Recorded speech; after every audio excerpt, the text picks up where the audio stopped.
लोग जो हैं रास्ते से मुझे इस्तकबाल कर रहे थे कि आपने बहुत अच्छा काम किया है, एक वैशी दरिंदे को पकड़ा है और अपनी बेटी को दाव पे लगा के। तो मेरी यही कहा कि भाई हम सिंध के लोग हैं, मेहमान नवाज हैं, वो 10 दिन हमारे घर में रही है, रोएगी, हमारे सारा ख़ानदान में मर जाए तो मैं इसको नहीं छोड़ूंगा। 31 तारीख को ये तबस्सुम बेगम आई थी मेरे थाने पे, तो वहाँ मेरा बड़ा मुंशी हेड मोरर बैठा था। उसने बोला कि भाई खुदा इसकी मदद करो, हमें समझ नहीं आता ये औरत क्या कहती है। तो मैंने उसे इन्वेस्टिगेशन की पूछा कि बाबा क्या बात है। उसने बोला भाई मुझे एक बंदा लेके आया है, मेरे साथ ज्यादती भी की है और मेरी बच्ची भी छीनी है इन लोगों ने। मैंने बोला भाई इसके पास तुम्हारा कोई सबूत, कोई अता पता, कोई नंबर शंबर? बोले कुछ भी नहीं है, ये एक ही नंबर उसने लिख के दिया है, यही है, वो भी बंद जा रहा है। तो मैंने इसको बोला कि ठीक है आप 2 बजे थाने पे आ जाना दोबारा। उसने बोला मैं यहाँ मस्जिद में ठहरती हूँ। तो ये औरत चली गई, मैं भी चला गया, मैं शहर में चला गया। घंटे डेढ़ के बाद इस औरत ने दोबारा मुझे कॉल की कि भाई मुझे मस्जिद में भी सोने नहीं देते, मैं कहाँ जाऊँ, यहाँ मेरा घर भी नहीं है, तो मैं क्या कर सकती हूँ। मैंने बोला आप इधर थाने पे आ जाएं, मैं आता हूँ उधर। जैसे वो औरत आई मेरे से पहले, तो हेड मोरर ने इसको बोला तुम उसी के घर चले जाओ, वही तुम्हारी मदद कर सकता है। एक सिपाही उसको साथ देकर उसने मेरे घर में भेज दिया औरत को। जब औरत मेरे घर में आई तो वो उधर रो रही थी। तो दोबारा मुझे बच्चों ने कॉल की कि भाई ये औरत आई है, एक रो रही है, इसके साथ बहुत जुल्म हुआ है। उसने पूरी हमें कहानी बता दी है, सुबह भी रोती थी, शाम को भी रोती थी। तो मेरी बच्चियों को बोलती थी आप कैसे बच्ची हैं, मेरी बच्ची भी ला दो। मेरे छोटे छोटे बच्चे थे, उनके साथ वो कह रही थी। तो मेरी बच्ची ने बोला, मैंने इनको जब बोला कि भाई तुमको ये करना है, बोले बाबा आप इजाज़त देते हैं तो हम करेंगे।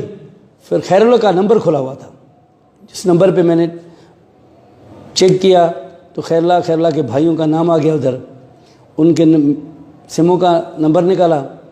फिर खैरुल्लाह के भाई से मैंने बात की कि भाई मैं एरिया मैनेजर हूँ, किफ़ालत प्रोग्राम के आपके 50,000 हमारे पास आए हैं इस नंबर पे, ये शनाख्ती कार्ड नंबर है, ये मोबाइल नंबर है, आप हमारे से ले लें। तो उसने बोला मैं सर बाहर हूँ, 1-2 दिन में आ जाऊँगा। मैंने 2 दिन उसकी वेट की। तो 2 दिन के बाद फिर मैंने उससे बात की। बोलता है ऐसे ही 25,000 तुम रखो, 25,000 हमारे को दे। मैंने बोला ऐसे नहीं होगा, आपकी थंब चाहिए, मुझे शनाख्ती कार्ड चाहिए। रखता तो मैं 50,000 रखता ना, तेरे को क्यों बोलता कि तुम ले जाओ। तो आप आ जाएं, आपकी सख्त ज़रूरत है हमें, जब भी आ जाएं, लेकिन जल्दी आ जाएं। मैंने बोला ये आ जाएगा तो मैं उस मंजिल तक पहुंच जाऊंगा, लेकिन वो नहीं आया। इस दौरान अपना खैरुल्लाह का नंबर खुला हुआ था। जैसे खैरुल्लाह का नंबर खुला तो मैंने उस औरत को बोला कि भाई इससे बात करो। तो खैरुल्लाह से बात की कि भाई मेरी बच्ची दे दो और खुदा के वास्ते। खैरुल्लाह ने इसको बोला कि तुम्हारी बच्ची मेरे पास नहीं है, उसके पास है। भाई उसका नाम जाना पहचाना, न अपना नाम बता रहे थे न पता बता रहे थे। तो उसने बोला कि उसका नंबर तो बंद जा रहा है, औरत ने बोला।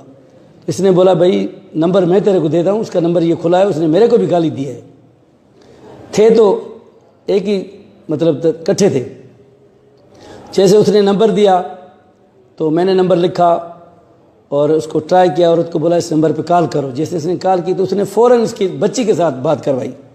मैंने बोला ये तो इकट्ठे बैठे हैं, एक बंदा नंबर देता है तो दूसरा बच्ची से बात करवाते, तो एक ही जगह पे है।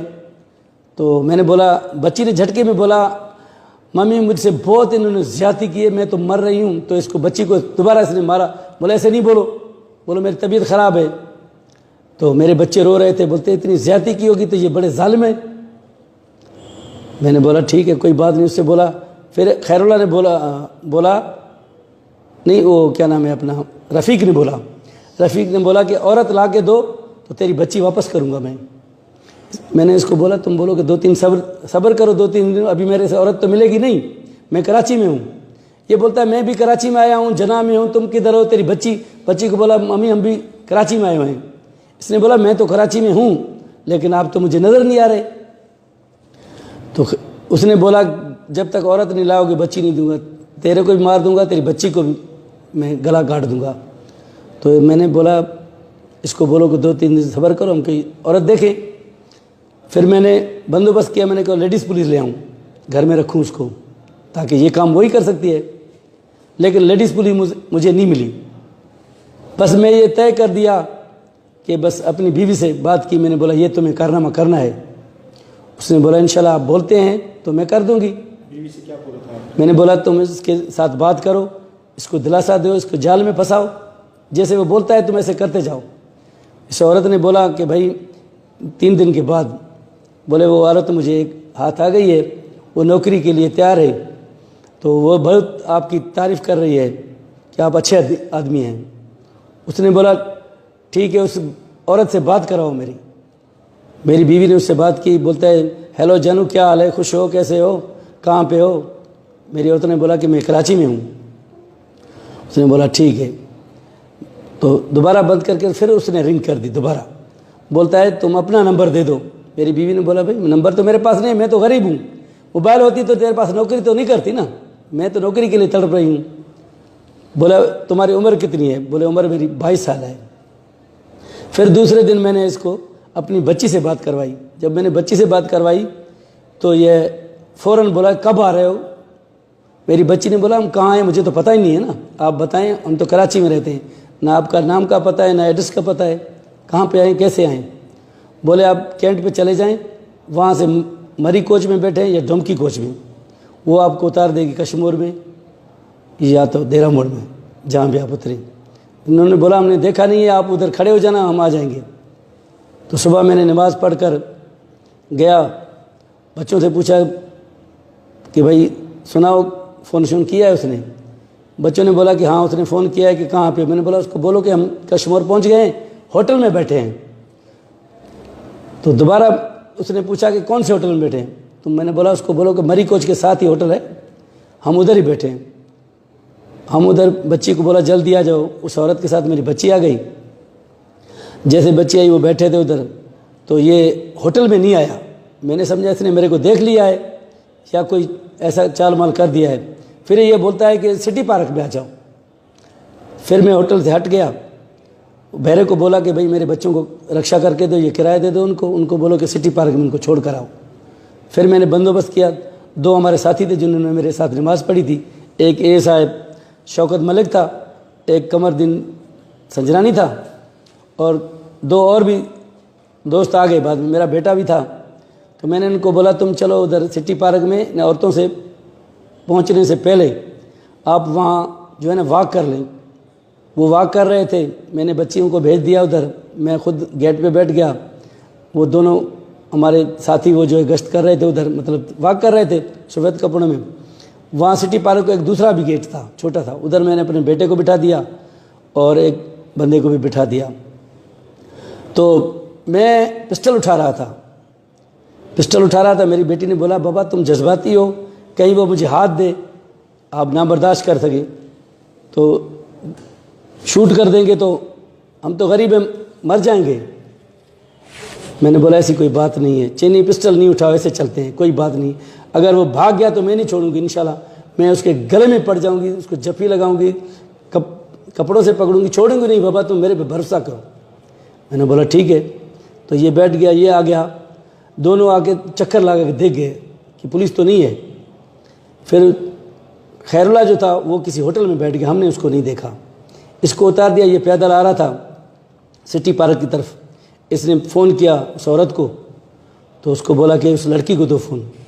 मेरी बेटी को उसने बोला कि तुम बाहर आ जाओ। मेरी बेटी ने बोला कि भाई हम बाहर आ जाएं, कैसे आ जाएं, हम तो तुमको जान पहचानते भी नहीं हैं, तो आप सिटी पार्क में अंदर आ जाए, हम बैठे हैं, अकेले ही बैठे हैं और तो कोई नहीं है, आप आएंगे हमसे मिलेंगे तो हम आपके साथ चलेंगे ना। तो उसने ऐसे हाथ किया, हिला दिया। मेरी बेटी ने बोला आ जाओ हम आएँ। तो जैसे उसने ऐसे हाथ किया तो मैं फ़ौरन गेट पे पहुंच गया। तो ये गया उधर मेरी बेटी के पास, उसको बोलता है तुम नौकरी करोगी? तो मेरी बेटी ने बोला हाँ मैं नौकरी करूँगी। तो इसने बोला अपना निकाब तो हटाओ ना। जैसे उसने निकाब मेरी बेटी ने हटाया तो वो देख रहा था, तो उससे औरत से पूछा कि तुम ये सिंधी लाया हो? ये तो सिंधी है लड़की। उसने बोला मैं सिंधी नहीं हूँ, मैं उर्दू स्पीकिंग हूँ, मुझे क्या पता है। बोलो सिंधी में बोलो। बोलो मुझे सिंधी नहीं आती है। जैसे वो मतलब हिलने की कोशिश करा, मेरी बेटी ने उसको इधर से पकड़ा, हम भी पहुँच गए, पकड़ के उसको थाने पर ले आए। थाने पे ले आए, मैंने उसको बोला कि भाई बच्ची दे दो। बोलते है बच्ची सही मेरे पास तो नहीं है, खैरुल्लाह के पास है। मैंने तुम्हारी रिकॉर्डिंग है, मैंने तुमसे रात बात की है। तो जो एएसआई मलिक था उसने बोला तुम 1 मिनट इसको छोड़ो, मैं इससे बात करता हूँ।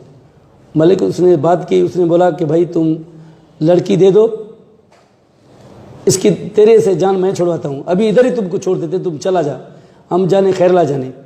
तो इसी में फिसल गया, बोलते हुए लड़की मेरे घर में है। पुलिस वाले सारे उसको जान पहचानते थे, मेरे थाने वाले, वो उनके गांव में बैठा था।